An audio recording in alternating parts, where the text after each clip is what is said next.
Hi guys, in this video I'm going to do something a little bit different and share with you my absolute #1 best tip for not only losing weight but keeping it off.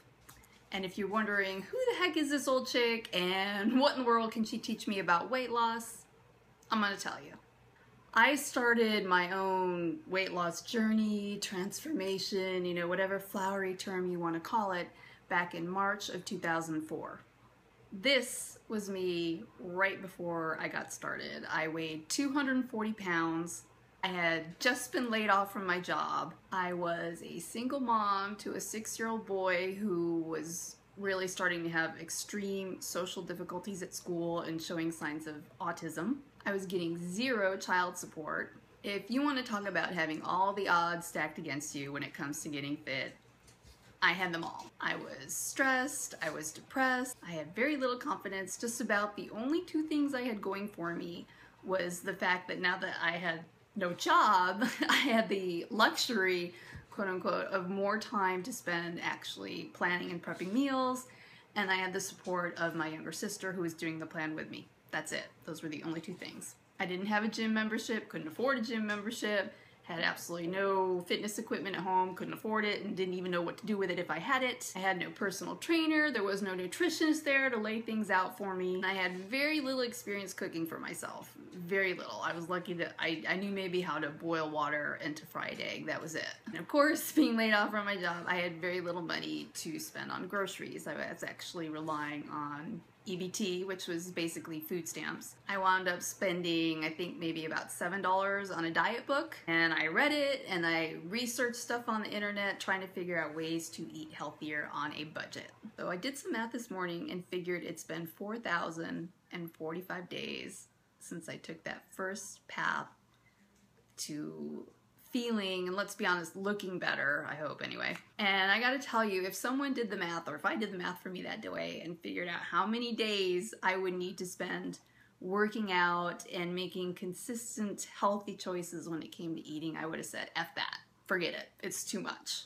I went in not looking at the end game. I mean, I didn't even set a goal when I started. I just woke up that first morning after, I had made a plan, I had done my research, I had figured out what I was going to eat for most of the week, and I just I told myself, I'm going to do my best, I'm going to make good choices all day long. I am. I committed to it. I said, I'm going to make this a spot-on day. I'm going to follow this plan, set forth in the book, to a T.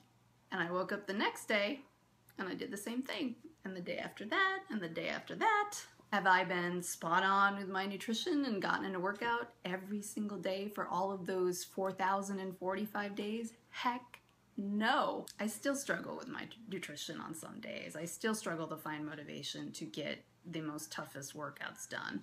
There have been ups and downs and all arounds and plateaus and everything you can go through over the course of 10 years. I will tell you that my absolute worst days are usually the ones where I don't wake up with that intention to make healthy choices all day. These are the days where I wake up and say, it's going to be too hard today, I'm going to be too busy, it's not convenient, there's, such and such going on, I just can't do it. The key, the secret to weight loss and keeping it off, which I think is the harder part of the equation, is to just take it day by day. Know that every single day you're not going to be perfect. And that's okay, because you're human. And nobody's perfect. The key is you have to strive your hardest to have more on-track days than you have veering off the track days. I want you to go on and cheer yourself, celebrate each day you've been completely, or even 90% on track with the way that you're eating and getting your workouts in. You should do that every night before you nod off to sleep. You say, hey, I did great today. Today was a great day. And for the days that aren't so great or where you are off track, don't dwell on them. Instead of spending the time and the energy dwelling, own up to it, say you've been completely off track, make a plan for the next day, make sure you've got healthy meal options at the ready, snacks, everything you need. And, if you have leftovers or whatever, junk food you've been noshing on an off track day, throw it out, just get rid of it. Fresh start, clean slate, everything's cool. Don't dwell. You need to be patient and be kind with yourself and recognize that it is a day-by-day process, and every little step you take is a step closer to your goal. It may take, you know, longer than the person who's trying to lose those pesky last 10 pounds, but you can and you will get there if you are patient and kind and consistent. And it's worth every single step that you take, and even the missteps that come along the way. And that, my friends, is the absolute best piece of weight loss advice I could ever give. As always, if you have any questions, don't hesitate to reach out to me. You can email me at coachpetrina@yahoo.com. If you want to get absolutely free fitness coaching from me, you can sign up at makefitwork.com. It takes like 5 minutes tops. That's it. Take care and have a great day, guys. Bye-bye.